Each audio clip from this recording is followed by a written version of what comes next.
Ukrainian Army's 425th Assault Regiment Skala has launched a counteroffensive on the Russian military position in Pokrovsk city in eastern Donetsk region. 5 Russian soldiers have been killed in the operation, in which Ukrainian troops suffered no losses. During the counteroffensive, members of Skala Regiment received information about the location of Russian soldiers in the area by drone operators. Video released in social media shows the operation in Pokrovsk. The Commander-in-Chief of Ukraine's armed forces Oleksandr Syrsky said on Monday that the army was launching counteroffensive against Russian troops in embattled Pokrovsk. Being a strategic hub, Pokrovsk has been under heavy assault of Russian troops over the past year. Ukrainian military says its units hold their positions. Russia said its forces pushed deeper into Pokrovsk on Tuesday.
In considering the many effects of the war in Ukraine on the Russian economy, few suspected that fuel shortages would be one of them.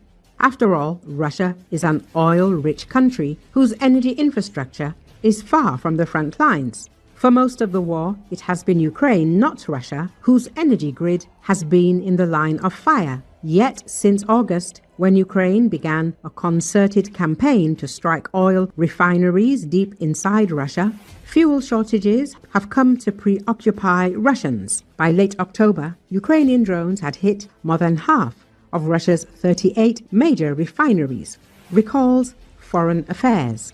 In the latest round of Ukrainian attacks, armed forces of Ukraine operators flew a reported 10 to 20 kamikaze robot planes through hundreds of kilometers of Russian airspace to hit the 750 kilovolt Vladimirskaya substation and the transformers inside it, near the city of Vladimir. It was the second time in a week that Ukrainian drones had hit the facility and set it on fire. Aside from scattered light anti-aircraft fire at the target, the Ukrainian drones seem to have made their way to the target unimpeded.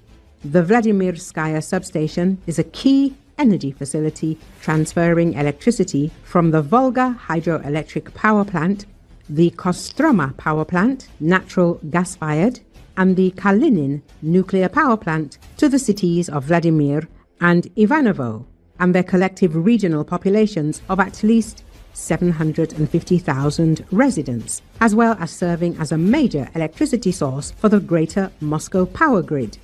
Elsewhere in central Russia, in the vicinity of a thermal power plant in the central Russian city of Oryol, Ukrainian turbojet or rocket-propelled drones hit a ground target or targets in a second long-range air raid. Waves of Ukrainian drones numbering 50 to 60 kamikaze aircraft hit a major substation in the Russia-occupied Donetsk region. The Donetsk region shut down, cut power to military manufacturing. Russian Army and Air Force units and civilian infrastructure and emergency response teams were working to repair the damage, an occupation authority official told local media. Since October the 13th, according to Kyiv Post counts, Ukrainian strike planners have launched at least 29 separate strikes directly targeting power grid infrastructure inside Russia or occupied Ukrainian territories, with attacks almost always seemingly intended to hit flammable sections of a transformer station to set it afire. Ukraine has carried out at least 146 long-range strikes against targets inside Russia since Kyiv's late July launch of a strategic bombardment by drone and missile campaign against Kremlin assets. According to data compiled by the Kyiv Post, power substations and the transformers they use are highly flammable. The most explosive component is mineral oil used for insulation and cooling of equipment. Western substations, comparable to the Vladimirskaya station, with 4 transformers, would normally contain between 50 and 100 tons of explosive cooling oil. In most cases, the strikes set fire and cut power to surrounding regions partially, with full service being returned in 24 to 48 hours.